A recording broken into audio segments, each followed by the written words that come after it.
Madame, Monsieur, bonsoir, bienvenue dans Cap sur l'Elysée. Comment gérer la crise syrienne? Cette question occupera une place importante dans le quinquennat à venir.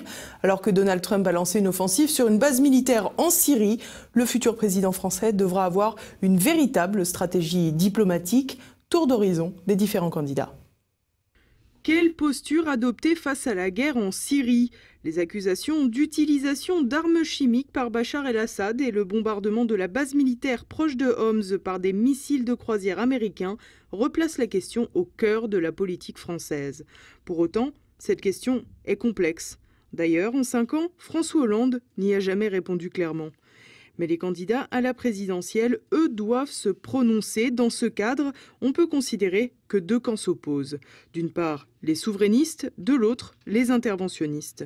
Chacune des 2 positions peut être certes nuancée, mais tout est basé sur l'un des 2 principes. L'autre facteur concerne la conception des relations avec la Russie, engagée sur le théâtre syrien contre le terrorisme, quel qu'il soit. Le favori des médias, héritier de François Hollande, Emmanuel Macron plaide pour une intervention internationale sur le sol syrien. Comme à son habitude, le banquier tente de ménager la chèvre et le chou. Il réclame ainsi des sanctions exemplaires à l'encontre de Bachar el-Assad s'il est avéré qu'il est responsable de l'utilisation d'armes chimiques, et ce, en affirmant que le départ du président syrien ne peut être considéré comme un préalable à toute négociation. Un grand écart rhétorique impossible à appliquer. Dans son gloubi-boulga diplomatique, Macron souhaite que la France revienne dans le jeu pour discuter des transitions politiques possibles. Marqué par son passé d'affairiste, il souhaite également rétablir de meilleures relations avec la Russie. En bref, Macron ne propose pas véritablement de vision de politique étrangère, mais n'exclut rien non plus. Pratique. Son ancien collègue Benoît Hamon tient à peu près les mêmes propos. Il estime qu'il faut discuter avec Bachar el-Assad pour mieux en finir avec son pouvoir. Les 2 candidats issus de la Sociali considèrent donc que Bachar el-Assad ne peut plus être une solution pour un retour à la paix en Syrie. C'est d'ailleurs désormais la position majoritaire chez les candidats à la présidentielle française.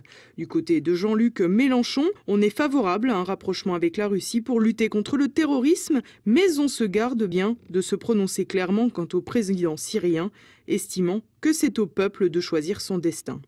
Nicolas Dupont-Aignan s'affiche plus concret. Pour lui, la priorité est de venger les morts du Bataclan et de l'attentat de Nice, dont Bachar el-Assad n'est pas responsable. Le président de Debout la France a déploré la réaction de Donald Trump, qui juge trop rapide, puisqu'aucune preuve de la provenance des armes chimiques n'avait pour l'heure été apportée. Nicolas Dupont-Aignan plaide pour une alliance avec la Russie pour éliminer Daesh et éviter de reproduire les erreurs commises en Libye. Du côté de Marine Le Pen, on souhaite également un rapprochement avec Vladimir Poutine, que la présidente du Front National a d'ailleurs rencontré il y a quelques semaines. Pour sceller ce rapprochement, les sanctions prononcées à l'égard de la Russie par l'Union européenne devront être levées. La candidate patriote explique également depuis longtemps que la France doit discuter avec Bachar el-Assad, seule solution viable pour la Syrie.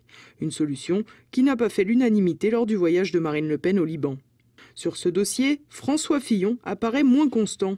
Alors qu'il avait longtemps plaidé pour des discussions avec Bachar el-Assad dans le cadre d'une puissante initiative diplomatique européenne, il décide désormais de prendre un tournant à 180 degrés, un peu à la manière de Donald Trump. En effet, après avoir eu des remontrances dans les rangs centristes de son parti, François Fillon a dû revoir ses positions.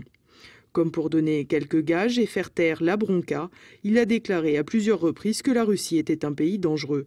Toutefois, il estime qu'il faut discuter avec les Russes, les Iraniens et les Turcs, mais désormais pour trouver un moyen d'éliminer Bachar el-Assad.